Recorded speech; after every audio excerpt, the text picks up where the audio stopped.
What's going on, ladies and gentlemen? It's Cheetah and the Cheese. Welcome back to another episode. We got for you a showdown in the NFC North. When the Minnesota Vikings are going to Chicago to take on the Bears. Cheese, hit us with the good music. Okay, some good vibe time, baby. Hey, we still got Monday. We still got another day of football, baby. It's not over yet.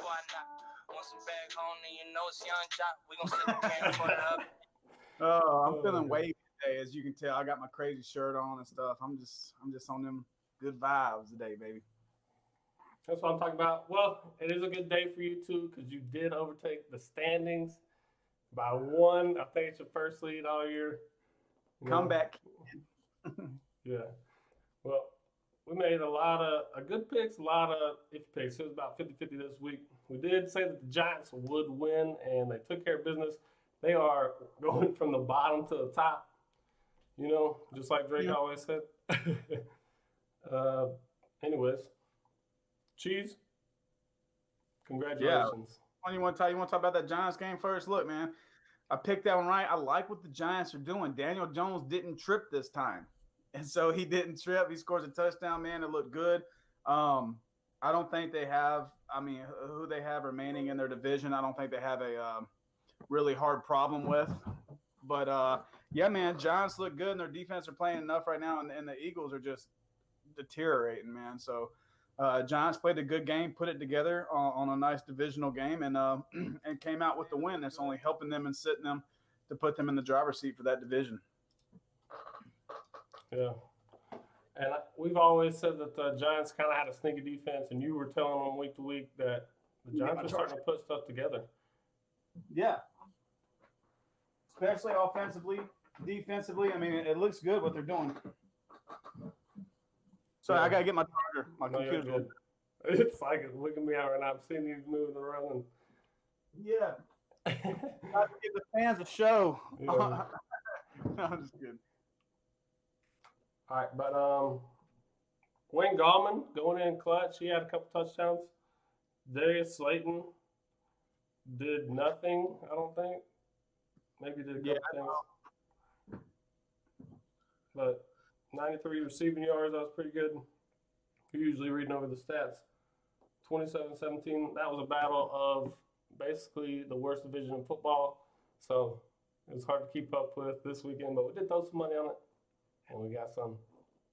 Yeah, Carson Wentz, man, he's throwing 37 attempts, only completing 21 of those, not throwing for any touchdown passes for 208 yards. Daniel Jones looking a lot better with his completion rate, 21 out of 28. He still didn't throw for a touchdown, but still had 244 yards. And the thing that's going to make Daniel Jones good, especially with a team that has struggled, they're getting it back together, but they're not like going to be a superior team, but he tries to limit the mistakes he makes, and if he can limit the mistakes he makes, then I think they found a pretty good guy to play quarterback for him for the next good little bit of time. But yeah, that one was pretty cool. Got that one. Is it Jalen Hurts time in Philadelphia? I'd be done with Carson Wentz, man. How many weeks you gonna give him? I don't know. You gotta get the rookie. I think they need to do what they did with Tua with the Dolphins. Yeah, just a little bit. But see, I think Tua was ready. I don't know. I think Jalen Hurts can go. I'd at least put him out there. It's not going to hurt nothing. Let me see what he can do right now. It's now halfway past the season, so I'd say I want to see more of him for sure. Yeah. So this is such a big deal too because since they're so bad, like they've only won 3 games out of the year. And they're still in the division lead. Like as an organization, what are you doing? Because you're only 1 game behind. Even though you're losing all these games, like wouldn't you want to turn things around right now? Because obviously it hasn't worked midway. So go ahead and ride maybe a hot hand because Jalen Hurts is a talented kid. And yeah, they have to do it now. What I think they're trying to do is sit there and say, okay. So our division is so bad. Let's win the division. Let's say we make the playoffs, and until then, let's figure out what we can do to piece our team to at least go in with a fighting chance in the playoffs if they play somebody. I think that's what they're thinking. Well, now the Giants just beat you, so now you gotta if you win that game, maybe you can kind of carry out that same mentality. I don't know why. It might make sense to some people. But now that the Giants beat you on that one, man, now you got to really start finding ways to fight and figure out what best suits your team with what you have. Because right now it's not working. Yeah. Well, moving on, I'm going to go ahead and go to the Dolphins. They take care of business, dude, versus the Chargers. We both picked Chargers, and why? We've been on the Dolphins bandwagon this whole time. Why did we go against ourselves in this pick? Did I pick the Chargers last time? Me and you, and then your buddy Preston is the one that picked the Dolphins. I went back and watched it. I could have. I know you rewatched. I don't know why I went away from the Dolphins either. I haven't all year. Maybe because I was thinking that maybe I put it down to a Herbert show, but yeah, that's what it was. Hey, Dolphins. The Chargers are reverting back kind of to the old Chargers at the beginning of the season. But now kind of Justin Herbert, they're getting film on him. He's still slinging it. He's a great quarterback. Don't get me wrong, but yeah, mid-season offensive rookie of the year. I still think they're an average football team at the best. They've lost a lot of running back too. Austin Eckler might be back in a week or two, so that might change things. But Chargers better pull it together, or they'll be looking at the top 10 draft pick this next year. Now, let me tell you this. I can't remember off the top of my head, so let me pull it up. Now, let me tell you this. I've been telling y'all about Miami, man. I've been telling y'all. And then now, okay, they play the Broncos next. After the Broncos, they play the Jets. After the Jets, they play the Bengals. Okay? That's 9 wins in the AFC. They should take care of those games. The way they've been playing, we've seen crazy shit happen, but they should win those games. Then they head off with the Chiefs after that, is what it is. And then Patriots. That'd be fun to watch.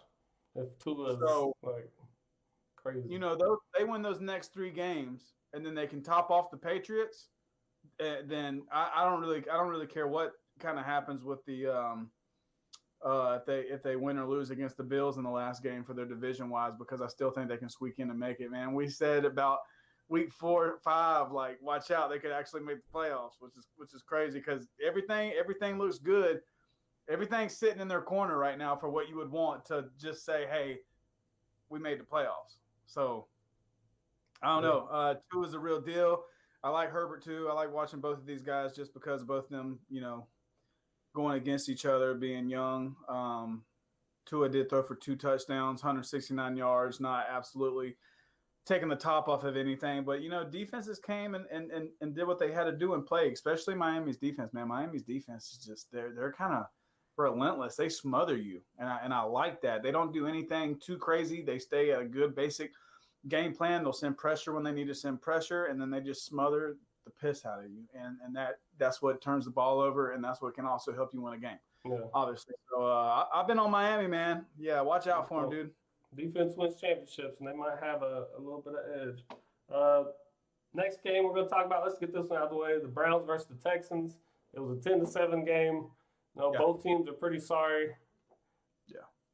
The weather was bad again in Cleveland. So I don't know why I bet the over in this game. Probably because it was 40, or it might have been 36 points. I was like, oh, they'll score 36 points. That's only like 20 points each, right? In the new age NFL? No. I should have looked at the weather, dude. But I was thinking 2 trash teams going against each other. One of them will go. Cleveland's actually 6-3 right now, I think. So they're out there with Pittsburgh and Baltimore with the record-wise. Let's see later in the season if they can even pull something together. Maybe with the bad weather, it could favor them. I don't know. But I don't know what's going on with the Texans. Yeah, well, no DeAndre. We're looking at both offenses right now that are just it's like closing your eyes and sticking your hand in the bag. You don't know what you're going to pull out, but majority of the time it's not going to be good what you pull out. And it was the weather, it was being in Cleveland, and it was we said it last episode that it established a run game. The Browns did establish a run game, kept the Texans offense off the field, not even saying that they're high powered, but they went in there and said, we're going to run the rock, we're going to control the time of possession, and we're going to try to win field management. And that's what they did, and it came down to a 10-7 game. I mean, Watson's only throwing for 163 yards. Baker Mayfield's only throwing for 132, 12 out of 20. But Nick Chubb ran for 126 yards on 19 carries. Kareem Hunt ran for 104 yards on 19 carries. Established a run game, and that's what happened. But the Browns, when they run into a defense like Pittsburgh, and I mean that we're not going to see those numbers like that again. But they did what they had to do to win the game. Smart going in there coaching wise. That's what I would do. I would establish the piss out of the run game, especially with the weather like it was, and we got home field advantage. So that's what happened. Speaking of going against Pittsburgh, they do have to play them later. I forgot if it was next week or the week after. I don't think it's next week. But the Cleveland Browns, so they're ground and pound, right? Nick Chubb, Kareem Hunt, they got a pretty good running back system. But I think Pittsburgh gets to the open field faster than what the offense they want to do. So sometimes in those outside scheme game for Cleveland, Pittsburgh already is like faster to the point.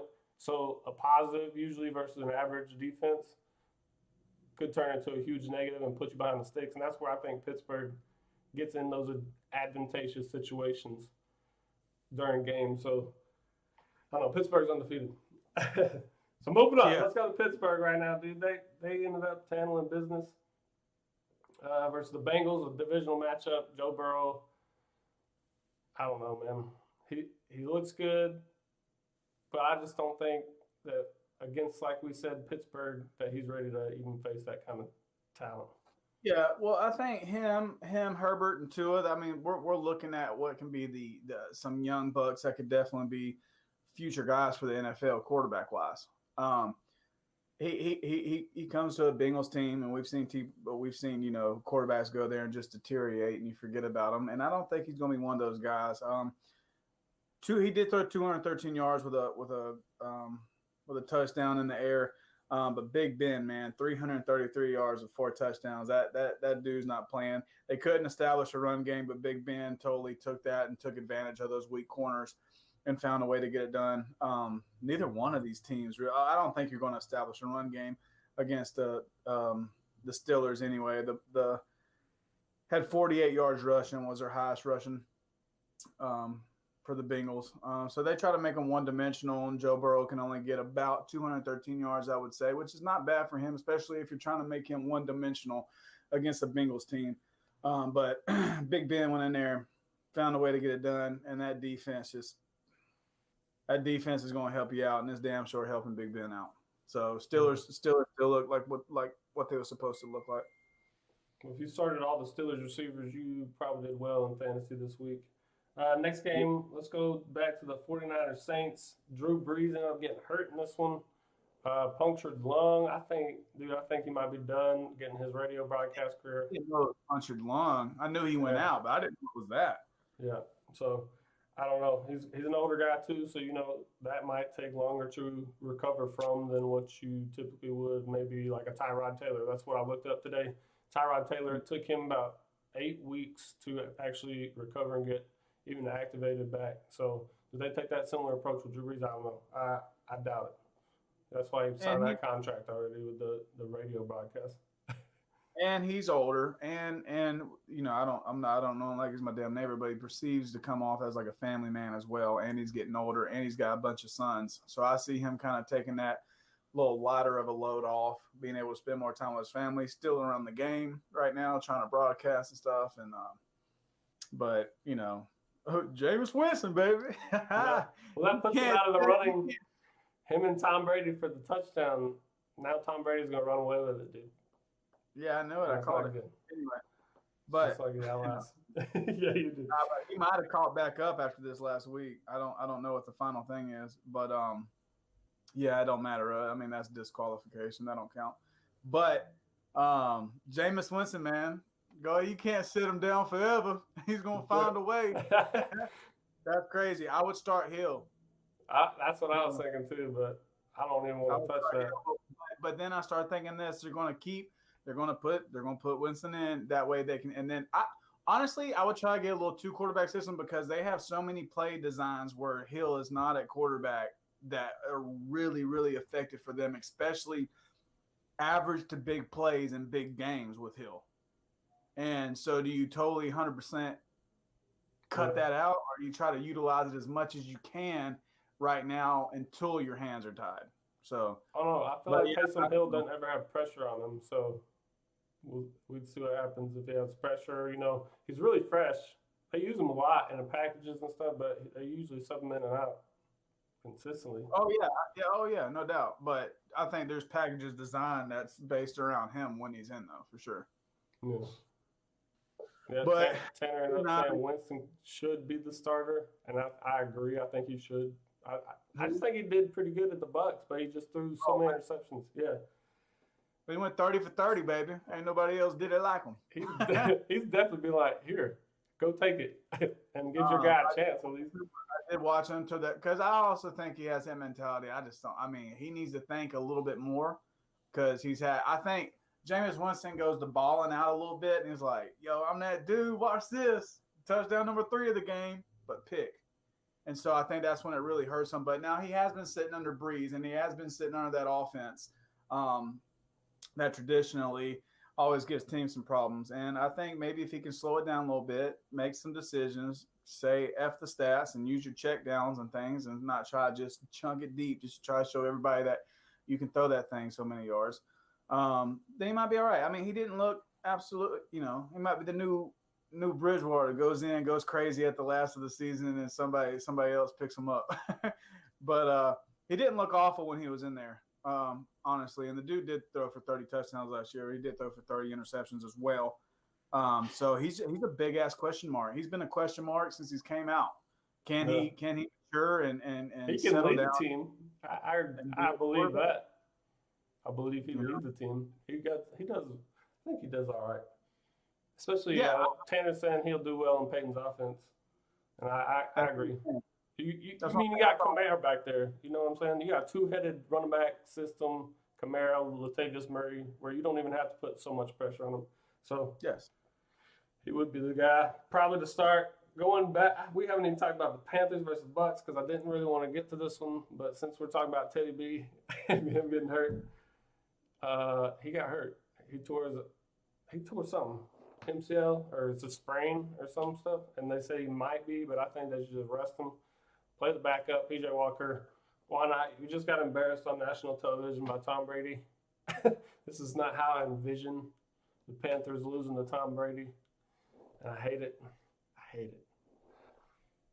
But they kicked their ass, dude. Jeremy Chin came back and played, and our defense just they couldn't stop it. They just couldn't stop it, and our offense without Christian McCaffrey doesn't even withstand drives. Our wide receivers are still probably the 3. They said we lead the league in yards for the trio of receivers. Sorry, I'm tongue twisted right now. For trio of receivers, we are the highest in the league. I didn't know that.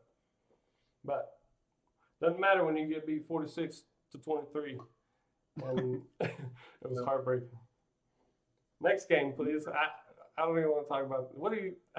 Do you have anything to say, Cheesy? No. I got mad respect. I ain't saying shit. Tanner, don't mind me.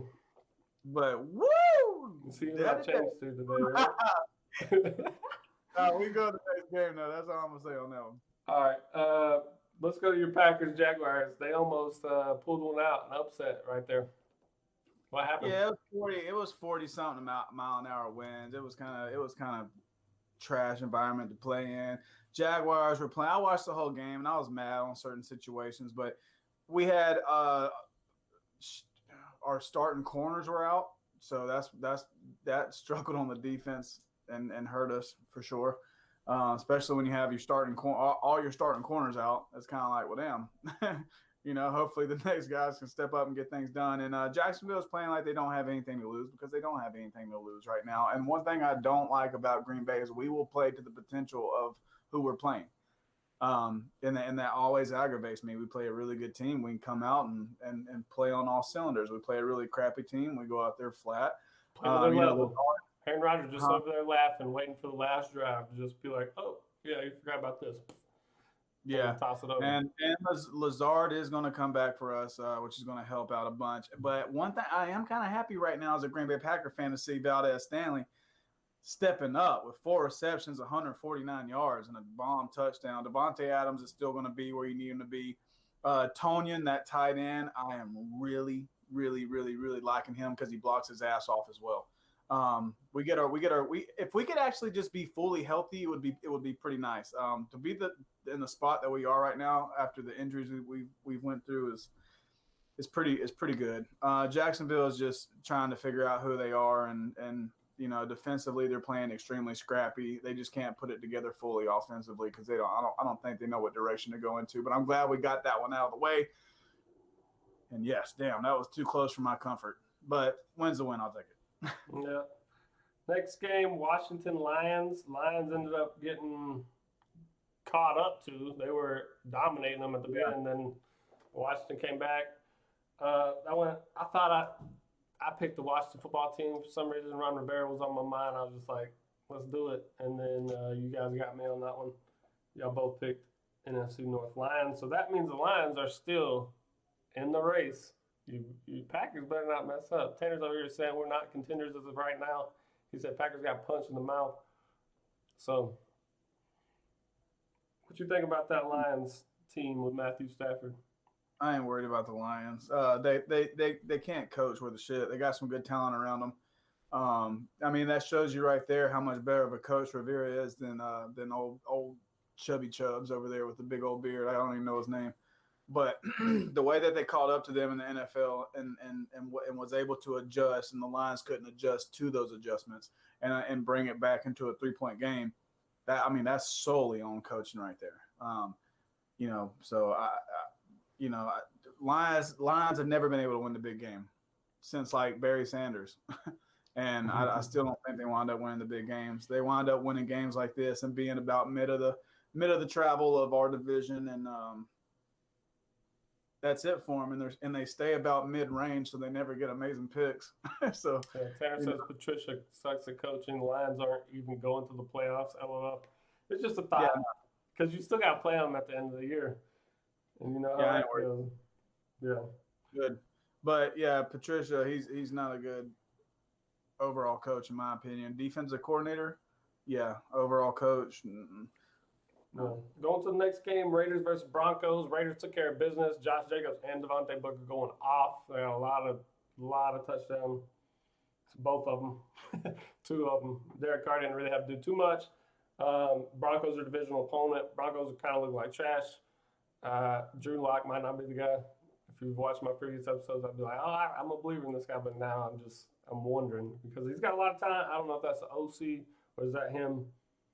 Is that not established a run game either? Because this two-headed Melvin Gordon, Philip Lindsay isn't seeming to work. I thought it would be way better than this. Yeah. Somebody needs to lead the back.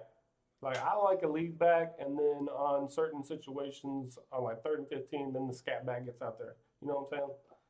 Yeah, but still, if you look at the carries per players, they're not trying to establish anything. First of all, you only run the ball 11 times with your main back if it's going to be Gordon right now, and then you only give Philip Lindsay 4 freaking carries for 2 yards. That's not really trying to establish anything. But Drew Lock threw for 4 freaking interceptions. They might not have had a lot of time to hand the ball off. I mean, that's just consistently. That's punting. That's punting repeatedly at that point. That's that, and you don't want to do. You ain't gonna be in the league long if you can do that. Or if you keep doing that.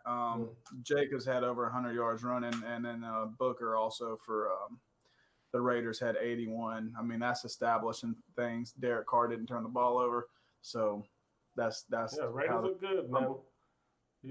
Tanner's saying get rid of Gordon for the Broncos, but the Raiders defense, they couldn't block the defensive front. That number 97, I keep forgetting his name. He's like the big white D tackle, and he's a freak. Like, if he gets matched up on some people that don't have a very average O-line but can get outside just a little bit, going from 3-tech to like the 5 to 9 pretty fast. Crosby. Yeah, Max Crosby. That's who it is. Yeah. But yeah, I like what the Raiders doing, man. They play the Chiefs next week, so I'm excited to see if they beat them for the second time. It'd be cool. We didn't even talk about the Bills and Cardinals. DeAndre Hopkins going at the very end of the game, mossing 3 defenders. Tre'Davious White is supposed to be the second best corner in the league. After that, where does he go? top 10. I'm just playing with you. I think he's a great guy and a good corner, but DeAndre Hopkins, man, just literally said, give that to me. And that's why we teach the high point drill every single day for situations that come down to the last second, because you never give up. That's my spill. I've seen something where Kyle Murray tweeted out and tagged Hopkins in it and said something like, shit, Hopkins down there somewhere. Right. But the way that he avoided, got outside the pocket, it like Bill should have won that game. And then at the end with time, and Murray rolls out like that, and now he chunked it now. Don't get me wrong, he chunked it, not taking any way away from Murray, and I wouldn't say it was just a throw-up prayer. I mean, that shit was a missile. But, dodging a sack. DeAndre Hopkins is so good. It's to the point like his backyard ball. Like, oh, dinner's ready in 5 minutes. Like, mom's calling. Okay, we got to win. Throw this shit deep. I'm about to moss everybody. And that's how he's treating it in the NFL. And I don't know, man. That dude is a freak of nature. And that's why you paid him, man. That's why you don't get rid of him, Houston. Are you crazy? No. Good Lord. But, yeah. DeAndre Hopkins literally pulled a Marshawn Lynch at the receiving position and just told him to hold it. You know, I want to see what the sports science, like the percentage of catching probability was. I want to see what that is, because they're going to do it. The next gen stats is going to do it. Yeah, no doubt. On the other side, the Bills were in a certain situation to win that football game. They can't establish a run game. I don't know. Like I said, I was wishy-washy last week about what they're doing with the backfield with Singletary and Moss. I like Moss a lot. Why are they not running more with him? I don't get it. They're literally putting the whole aspect of the offense on Josh Allen's back. And you got to get that guy involved, even early in the games. They come out early, and then everybody's starting to come back on them. I love the Bills, though. How many times have we seen that, though? And, yeah, hell yeah. So total combined with Moss and Singletary, man, you're only looking at 11 carries and 35 yards combined for both of them. Like, that's not going to get it done. You can't have 7 carries for 20 yards and 4 carries for 15 yards. Allen trying to put everything on your back, like he said, 7 carries for 38 yards, 284 yards passing, but threw for two touchdowns, but did also throw for 2 interceptions. If you can keep the ball, keep the time, keep the field position, you win that game. So those interceptions were crucial. You can go ahead and cancel one of those out because Kyle Murray threw for one as well. But look at the turnover ratio in the NFL. One turnover over the other could definitely take it down to a 2-point win or loss, like this was. And got to get it done, man. But yeah, they got to establish a running game, man. Like, good Lord. Yeah, next game. You know how much? You know how good he could be if they establish a run game. He's already freak of nature now. Imagine having an established run game. That'd be good. So moving on to the next one, we gotta get to the nice matchup. Seahawks Rams. Rams ended up pulling it out after a bye week. They were pretty much prepared for that aerial assault. Jalen Ramsey put it on DK Metcalf, and Tyler Lockett I think's hurt, so our receiver corps is a little bit injured. Yeah. It's going to be interesting to see if the Seahawks can rebound because that division's all tied up. They're all 6-3 except for the 49ers.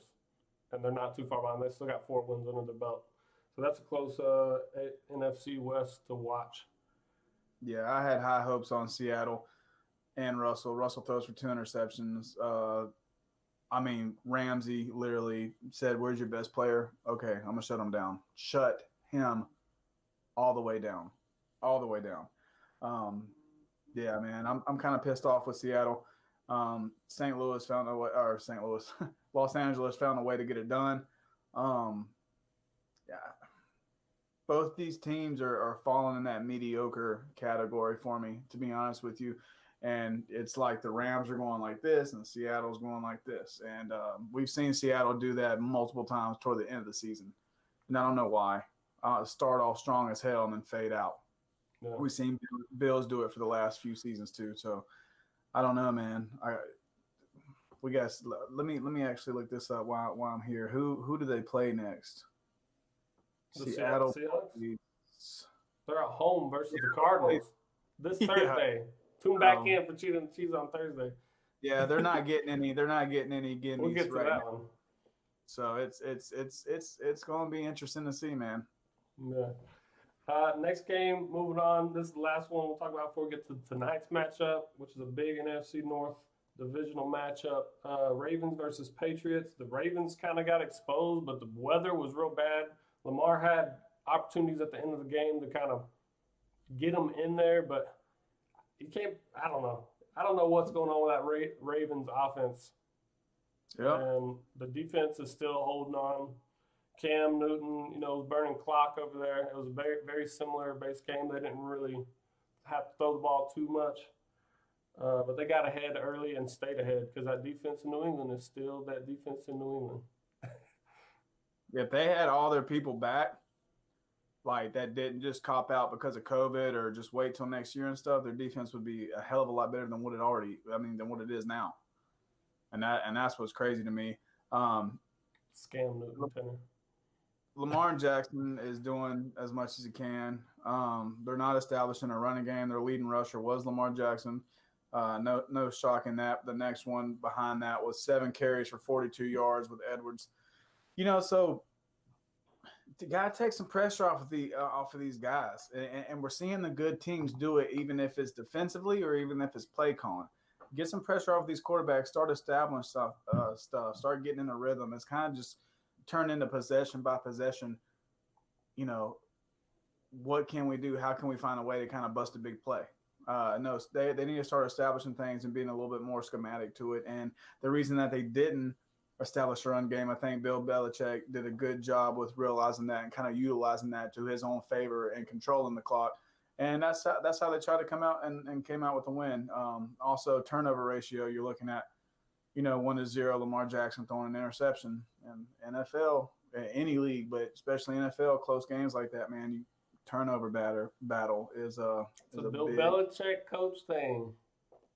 You don't lose the turnover battle or the turnover battle. You won't batter. God dang, we're about to cook some cake in here. Yeah, turnover. I can smell it. So that's going to bring us to tonight's matchup. We're finally getting there. I know we had a lot of good football. We usually recap it.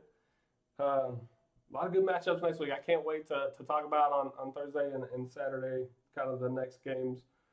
But tonight, Dalvin Cook, for all you fantasy guys, hopefully can go off. Bears, I don't know. Tonight's question was, does Dalvin Cook dominate, or does it come down to the Bears' defense bailing Nick Foles out again?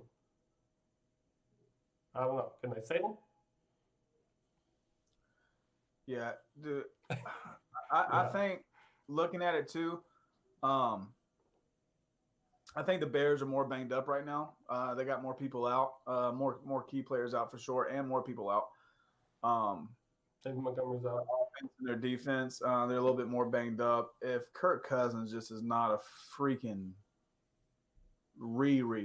and then and especially Zimmerman, just coach right. You got a guy in the backfield that can actually change the game. Okay, if they start slowing him down a little bit, don't just run away from it and put the ball in the game in Kirk Cousins' hands. Adjust, readjust, open up some short, intermediate routes, spread some things out a little bit because I don't trust Cousins far down the field anyway, and just be smart with it. Be smart with it. And Foles has to come out and be like Foles, where he can literally throw for 300 yards and 3 interceptions, which would be awesome. But I'm going with the Vikings on this one, just because the kind of power they have behind it right now, the little bit of banged upness that we see the Bears having. I don't think they found their true identity. I think Vikings are a little bit more closer to that identity and live or die by the run. Live or die by the run and make little adjustments, not big adjustments. Don't cut it totally out of your play call and just try to win on all aspects and phases of the game. So I'm going to go Vikings on this one. Yeah, it is in Chicago, so the weather might be a factor. Who knows if it's snowing? I didn't even check. But that could be a factor too because, playing in Chicago ain't no joke. The windy city. Yeah. And so they're going to have to rely on the run game, which when you talk about the Vikings run game, Dalvin Cook's been dominating. You talk about the Chicago run game, David Montgomery's still been very average. And he's out. And he's out. So I think the next man up is Cordero Patterson, and then that Ryan Nail or something like that. It'll be interesting to see if these guys could spark that offense and then put a little bit less pressure on Nick Foles, because those are bigger backs that'll just run downhill. Hey, that O-lineman, that right guard, you ain't going forward, I'll make you go forward. You know what I mean? I'm going to put my shoulder pads right in your back and going to push. But yeah, that's what I see tonight's game being, is very run heavy. Seeing Kirk Cousins, he might complete a couple big passes to his tight end, Kyle Rudolph or something. I'm hoping the Vikings win. So I'm going to go Vikings on this tonight. Yeah, and also, too, it's not going to be snowing. I looked it up. It's going to be 43 degrees with 12-mile-an-hour winds. So I don't think the winds will be that much of an issue. It's definitely not going to be 40 mile an hour like it was in freaking Wisconsin yesterday, which was insane. That's like a truck smacking you in the face. Yeah. My gracious. But it's going to be cold as piss, man. But, yeah, I'm excited about it. The good thing about tonight is one of these teams lose. Yeah. So that makes me happy. Well, that's going to do it for this episode of Cheetah and the Cheese. Make sure you tune in Thursday for a good divisional matchup with the Seahawks play the Arizona Cardinals again. And then we will come back with some more football on Saturday with another special guest. Appreciate you guys. Cheese, kill it. Cheetah and the Cheese. Thanks for tuning in, man. We'll see y'all next week. Keep up with the picks. Make your own picks and go along.